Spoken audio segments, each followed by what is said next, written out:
కంచె ఐలేకు ఒక్క ఛాన్స్ ఇస్తే తప్పేంటి? బీసీ జపం చేసే కాంగ్రెస్కు ఆయన కనిపించడం లేదా? నిజమైన బీసీ పక్షపాతులం మేమే అని చెప్తారు. బడుగు బలహీన వర్గాలకు న్యాయం చేసే పార్టీ మాదే అని డంకా బజాయిస్తారు. కానీ అవకాశం వచ్చినప్పుడు మాత్రం యూట్ టర్న్ తీసుకుంటారు. అవును అంటే అన్నారని ఫీల్ అవుతారు. కానీ ఇప్పుడు కాంగ్రెస్ చేస్తున్న పని అలాగే ఉంది. ఉపరాష్ట్రపతి ఎన్నికల్లో ఎన్డీఏ గెలుస్తుందా, ఇండియా కూటమి గెలుస్తుందా అన్న విషయాన్ని పక్కన పెడదాం.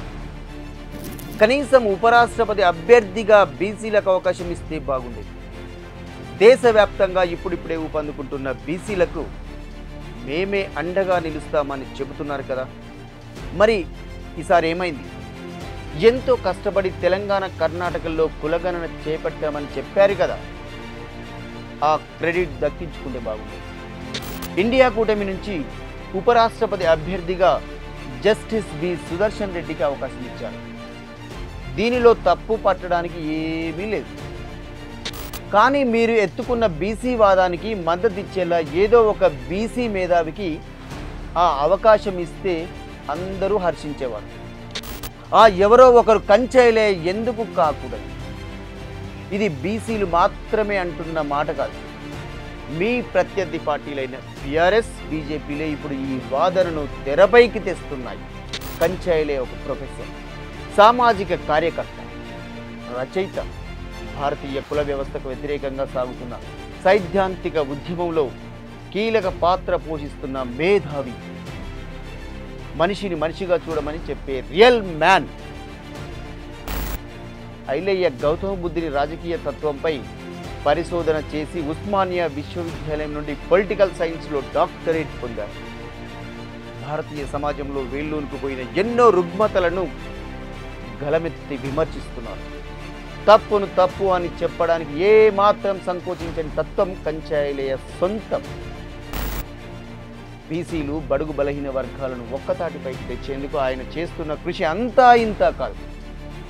అంతేకాదు, కాంగ్రెస్ పార్టీ నినదిస్తున్నట్టు కులగణన కోసం పట్టుబట్టిన వ్యక్తుల్లో ఈయన ముందు వరుసలో ఉంటారు. అందుకే ఆ పార్టీ అగ్రనేత రాహుల్ గాంధీ కూడా ఈయనని ఎంతగానో ఇష్టపడతారు. బీసీ రిజర్వేషన్లు, కులగణన లాంటి ఎన్నో విషయాలను రాహుల్ కంచెలయ్యను అడిగి తెలుసుకుంటారు. ఒక రకంగా రాహుల్ గాంధీకి అడ్వైజర్ అనే చెప్పాలి.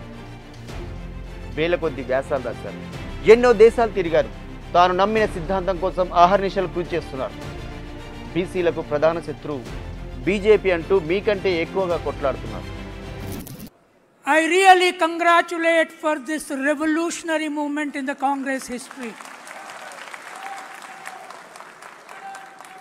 Congress liberated us, particularly the OBCs, Dalits, Adivasis from the British. I was crying in my bed and I was listening Rahul Gandhi speaking about the country and the nation. In 2021, in this hall, women and men, we were just few hundreds here from the Congress party fold, some intellectuals and party leaders, we have started this revolutionary movement in OBC. అయినా మీకు కంచెలే గుర్తుకు రాకపోవడం దారుణం. ఇలాంటి భావాలున్న మేధావి ఉపరాష్ట్రపతి అయితే దేశానికి ఎంతో బాగుండేది.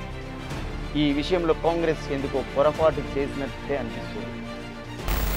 ఇండియా కూటమి అభ్యర్థిని నిర్ణయించడంలో తొందరపడ్డారో లేక ఎవరి సలహాలు తీసుకోలేదో కానీ కంచెలయ్యను మీరు ప్రతిపాదించినట్లయితే బీసీ సమాజం అంతా మీ వెంటే ఉండేది.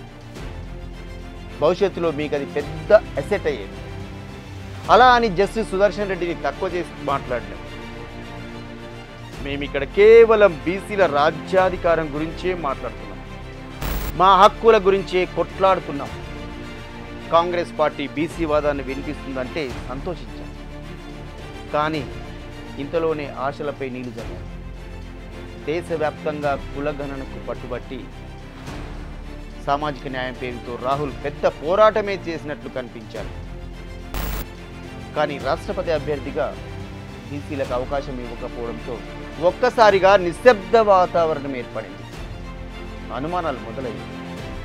ఏం మా కంచె ఐలేయకు ఏం తక్కువ? ఉపరాష్ట్రపతి అభ్యర్థికి ఉండాల్సిన స్టేచర్ లేదా? తగిన అర్హతలు లేవా? అంతకంటే ఎక్కువే ఉన్నాయి.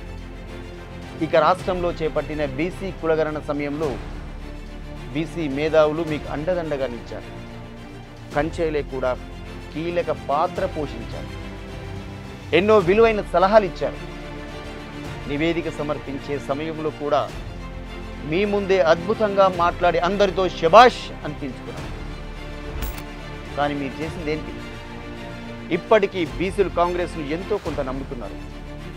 రాహుల్ గాంధీ సామాజిక న్యాయం అంటే సంతోషించారు.